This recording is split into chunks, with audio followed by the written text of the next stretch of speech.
Hey folks, Tom Norfleet with www.citizenshipquickly.com. Wanted to talk to you today about Dubai versus the U.S. when starting a new business. Which country's better. I actually lived in Dubai and the U.S. I grew up in the U.S. and I lived in Dubai for several years. And I'm going to give you a scenario on the differences so you can kind of make up your mind. Dubai is not what everybody thinks. It's a pure tax haven, but there's things that you need to take in consideration. Let me give you some scenarios and you can kind of make a decision from there. A comparison of the UAE, which is the United Arab Emirates, versus the USA, and the number of millionaires in both places per capita, taxes, expenses, and starting a new business, and the chances of a new startup being successful in both places as of January 2020, when I'm actually doing this. The USA has a 330 million population with 18.6 million millionaires, which means that 6.2% of the US population are millionaires, with the most millionaires per capita in New Jersey and also the District of Columbia at almost 9% of the millionaire population in each of these two states. These two states have not only the high federal tax, but some of the highest state income taxes in the USA, which would deplete your net worth, but you need to look at the whole picture. This is the key to this whole thing, which I'm going to explain to you here.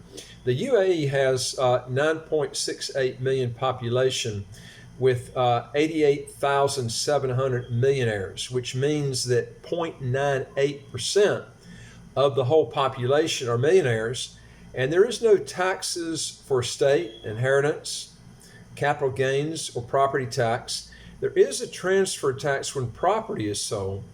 That means there are more than 6 times more people per capita in the USA that are millionaires than in the UAE. According to statistics, 8 out of 10 enterprises stop their activity within the first 1.5 to 2 years of their existence, whether the startup is in the USA or in the UAE. Now let's take a look at what is involved in setting up a business in both countries and which one's going to be cheaper as far as startup expenses. If a U.S. citizen moves to Dubai, these are expenses he's going to incur, which he will not incur in the USA. Visa fees are about $800 US a year on himself, his employees, and all his family members. He will incur in the UAE. He will have to negotiate local service agent fees if he owns 100% of the business, or 49% of the business if he has sponsorship fees, which will cost anywhere from about $2,000 US to up to $100,000 US a year, depending on the actual business. If the company is a Dubai company and not a free zone company, and you get nothing for the service at all. This is a payoff that you have to pay to a national of the UAE to work in the UAE. You will have to have a 200 square foot office in the UAE, and the cost for this will be a minimum of $6,000 to $7,000 a year, whether you need the office or not. You also have to pay a minimum license fee that runs anywhere from about $1,500 to about $10,000 US a year. There is the VAT of 5% on gross income, or over about $100,000 US a year, that either you have to pay or charge it to your client, and you in turn give that to the VAT department of Dubai. Now, if your company is in the free zone, you will not have a sponsor or local service agent fee to pay, but your license fees will be higher, and you cannot get any contracts signed in Dubai if you have a free zone company. All contracts have to be signed in the free trade zone where you're actually located. If you deviate from this and you're caught, there are heavy fines for this. These total fees can run from $20,000 US a year to no limit whether your company makes a profit or not in Dubai. So these are things that you really have to take in consideration. In the USA, if you are a U.S. citizen, you will not have these visa fees for you, your employees, or your children.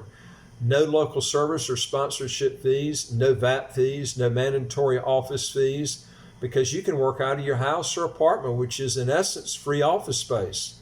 You will in most cases have a business license fee, but mine for selling insurance when I was in the USA was only about $180 a year for my insurance license. You will have income taxes in the USA that you will not have in Dubai, but that's only after you've shown to make a profit in your business. If there isn't a profit, you pay no taxes except maybe sales taxes if your state has that. Believe it or not, your business is more likely to fail in Dubai than it would be in the USA because you have high overhead mandatory costs in Dubai that you have to pay up front even before you make a profit there in the business. The USA, you would not have those fees up front that you would have to pay in Dubai, making it easier for your business to succeed in the USA.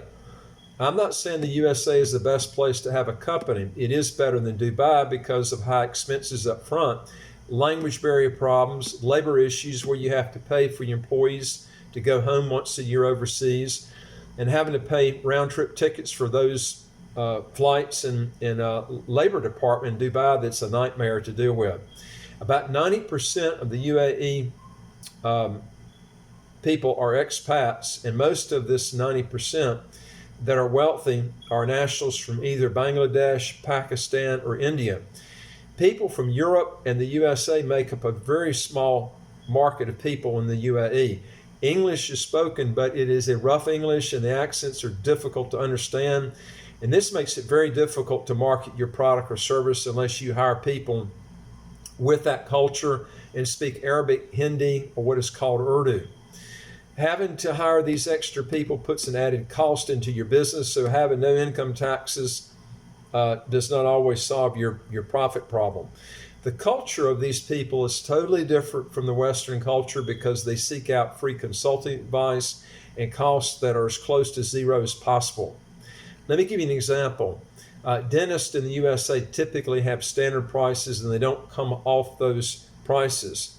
In Dubai, I was able to get a dentist to come off his prices 70% just by letting him know I was going to be shopping around. Most dentists will actually examine your teeth for free to give you an accurate price on how much they'll actually discount their service. Tell me a dentist that will actually give you a free exam in the USA on your teeth.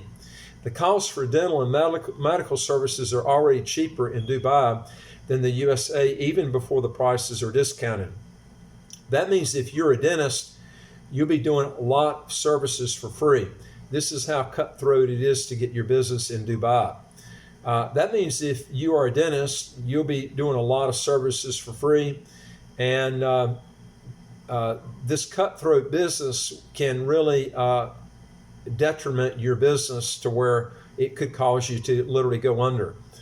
You have to look at that and take that in consideration because it is a real cutthroat industry there. All these reasons are what makes it very hard to make big profits in Dubai. Let me give you my evaluation of working in business from the USA or Dubai, and it's this. If you got a business that you can do outside where you're actually living, Dubai is the last place that I would want to actually work from because of your heavy overhead cost, working from there, and these fees can be totally avoided. If that is the case, I would live in a country that has a territorial tax system versus Dubai that's a pure tax haven, where you could start out from your house or apartment like Bill Gates or Mark Zuckerberg did when they started out Microsoft and Facebook, where you could eliminate 90 to 100% of the fees I just mentioned and still not have income taxes or VAT. If you want to learn more about how to legally get your taxes to zero or get a second passport as quick as 3 months, do two things. Hit the subscribe button to the right of the screen and you'll get new videos as they come out automatically. And number two, go to our website, www.citizenshipquickly.com, and fill out the questionnaire so we can help you get started. We deal with about 67 citizenship by investment or residency by investment countries that I know you'd be interested in learning about. Thanks for watching, and I'll look forward to talking to you on the next video. Take care. Bye.